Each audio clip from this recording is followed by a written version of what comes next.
ভারতের রাজনীতিতে জাতপাত, ধর্ম আর পুরনো চাণক্য নীতির দিন এবার চিরতরে শেষ হতে চলেছে। দিল্লির মসনদে কে বসবেন তা এবার সরাসরি নির্ধারণ করবে ফেসবুকের রিলস আর ইনস্টাগ্রামের ট্রেন্ড। ভারতের রাজনীতিতে ইতিমধ্যেই এক নীরব কিন্তু মারাত্মক বিপ্লব ঘটে গেছে।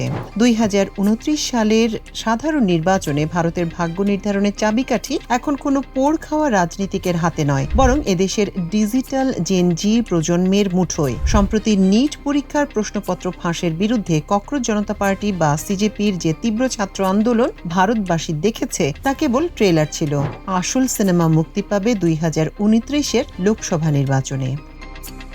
এনডিটিভির এক বিশ্লেষণে বলা হয়, আগামী নির্বাচনে 18 থেকে 32 বছর বয়সী এই প্রজন্মই হবে দেশের সবচেয়ে বড় প্রাপ্তবয়স্ক জনগোষ্ঠী, যা রাজনৈতিক দলগুলোর জন্য নতুন সমীকরণ তৈরি করবে। সম্প্রতি নিট ইউজি প্রশ্নপত্র ফাঁসের ঘটনায় শুরু হওয়া শিক্ষার্থীদের আন্দোলন এবং কেন্দ্রীয় শিক্ষামন্ত্রী ধর্মেন্দ্র প্রধানের পদত্যাগের দাবিতে দেশ জুড়ে বিক্ষোভ ভারতের রাজনীতিতে তরুণদের ক্রমবর্ধমান প্রভাবকে সামনে নিয়ে এসেছে।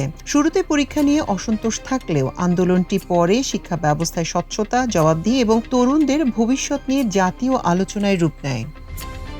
বিশ্লেষণে দেখা যায় 2029 সালের মধ্যে ভারতে জেনজির সংখ্যা প্রায় 38 কোটি হবে। এর মধ্যে প্রায় 19 কোটি 90 লাখ পুরুষ এবং 18 কোটি 10 লাখ নারী থাকবেন। ফলে এই প্রজন্ম মিলেনিয়ারদের ছাড়িয়ে ভারতের সবচেয়ে বড় প্রাপ্তবয়স্ক জনগোষ্ঠীতে পরিণত হবে। একই সময় মিলেনিয়ারদের সংখ্যা প্রায় 35 কোটি 70 লাখে সীমাবদ্ধ থাকবে। এই পরিবর্তনের তাৎপর্য শুধু জনসংখ্যার পরিসংখ্যানে সীমাবদ্ধ নয়। জেনজির মধ্যেই থাকবে দেশের সবচেয়ে বড় শিক্ষার্থী গোষ্ঠী, প্রথমবারের ভোটার, কর্মজীবনে প্রবেশকারী তরুণ এবং নতুন পরিবার গড়ে তোলা জনগোষ্ঠী। ফলে কর্মসংস্থান, শিক্ষা, জীবনযাত্রার ব্যয়, আবাসন, জলবায়ু পরিবর্তন এবং সুশাসনের মতো বিষয়গুলো আরও বেশি রাজনৈতিক গুরুত্ব পাবে বলে ধারণা করা হচ্ছে। একই সাথে ভারতের জনসংখ্যার বয়স কাঠামো বদলে যাচ্ছে। জাতিসংঘের পূর্বাভাস অনুযায়ী 18 থেকে 29 বছর বয়সীদের ভোটার হিসেবে অংশ 1988 সালে ছিল 38.3%। 2024 সালে তার কমে দাঁড়িয়েছে 30.1% এবং 2029 সালে তা আরও কমে 27.8% নেমে আসতে পারে। অর্থাৎ দশকের শেষে প্রতি 4 জন ভোটারের একজন হবে 18 থেকে 29 বছর বয়সী। যদিও ভোটারদের মোট অংশে তরুণদের অনুপাত কমছে, তবুও বিশ্লেষকদের মতে জেনজির রাজনৈতিক প্রভাব বাড়ছে তাদের ব্যাপক ডিজিটাল সংযোগ, উচ্চ শিক্ষাগত আকাঙ্ক্ষা এবং সামাজিক যোগাযোগ মাধ্যমে দ্রুত সংগঠিত হওয়ার সক্ষমতার কারণে। সাম্প্রতিক শিক্ষার্থী আন্দোলন দেখিয়ে দিয়েছে তরুণদের ইস্যু খুব অল্প সময়ে জাতীয় রাজনৈতিক আলোচনার কেন্দ্রবিন্দুতে উঠে আসতে পারে। অন্যদিকে জেনারেশন জেড এর পরেই রয়েছে আরও বড় প্রজন্ম জেনারেশন আলফা। যদিও 2029 সালে তাদের সদস্যরা ভোট দেওয়ার বয়সে পৌঁছাবে না, তবুও তাদের জনসংখ্যা 41 কোটি 70 লাখের বেশি হওয়ার সম্ভাবনা রয়েছে, যা তাদেরকে ভারতের সবচেয়ে বড় প্রজন্মে পরিণত করবে।